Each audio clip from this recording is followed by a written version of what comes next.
Hello and welcome to the Wednesday, July 23rd, 2025 edition of the SANS Internet Storm Center's Stormcast. My name is Johannes Ulrich, recording today from Jacksonville, Florida. And this episode is brought to you by the SANS.edu Bachelor's Degree Program in Applied Cybersecurity. Sharepoint is still at the top of everybody's mind, and the tool shell vulnerability is still being exploited. Microsoft has now also released an update for Sharepoint 2016. Yesterday, we only had the update for 2019 and for the subscription edition. Another thing to point out here, there are actually two files that you need to download and apply for 2019 and 2016. The first one is the security update for SharePoint itself, and then there is a second one, the language pack. When you install the security update for Microsoft SharePoint, you will have to reboot your system, and then you'll apply the language pack. The language pack update does not require another reboot, but you can't apply them at the same time. Tried it to save some time, and well, they're actually then failing. So make sure you apply one after the other. There's another thing that I think has been a little bit overlooked in all of this, and that's step 4 here in Microsoft's response timeline that they published here as part of this update. The early exploits that were used against SharePoint that took advantage of this vulnerability, they all had in common that they stole the system machine keys. And well, that's actually a common thing to do if you're exploiting a .NET application, because if you do have the machine keys, you can then fake a view state, and essentially you can come back and exploit the system again. So if you're just updating the patch and removing any backdoors or web shells or other files that you may find that an attacker may have created, this is not sufficient. If the attacker stole the machine keys, you must update the machine keys. Otherwise, you're opening yourself up to a repeat compromise. And the DA found an interesting little privacy issue that comes up if you're using WinZip 7.10 or later.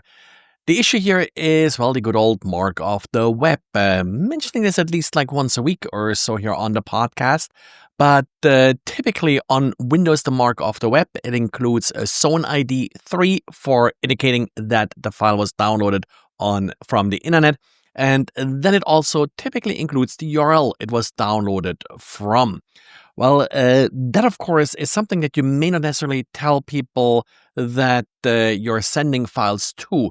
So WinZip now has the option, and that's the default setting, to only include the zone value. So the recipient of a zip file, including files that were downloaded from the internet, will still know that, hey, these files were downloaded from the internet, but they will no longer be able to see what website the particular file was downloaded from.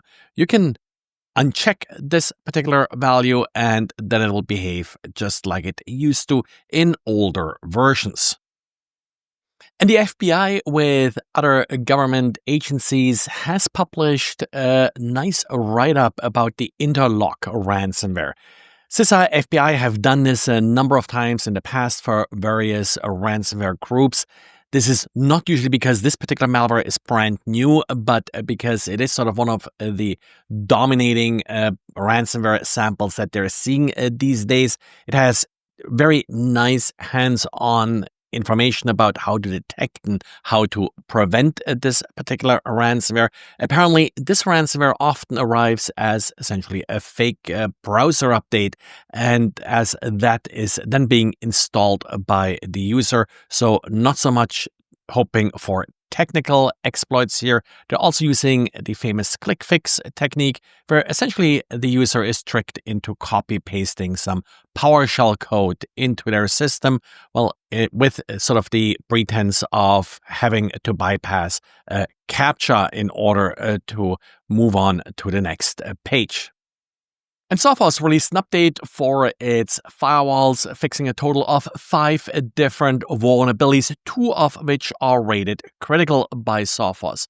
One of the critical vulnerabilities is an operate file write vulnerability that may lead to operate code execution without authentication. The next critical one is a SQL injection vulnerability in their transparent SMTP proxy, which they call a legacy feature.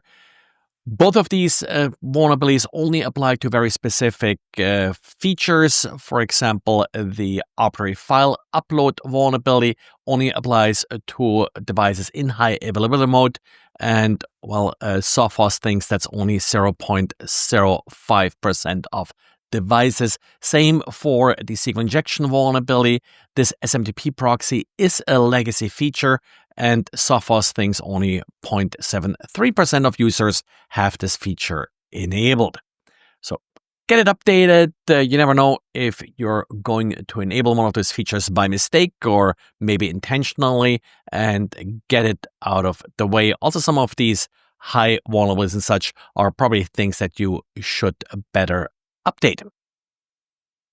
Well, and that's it for today. So thanks for listening, and talk to you again tomorrow. Bye.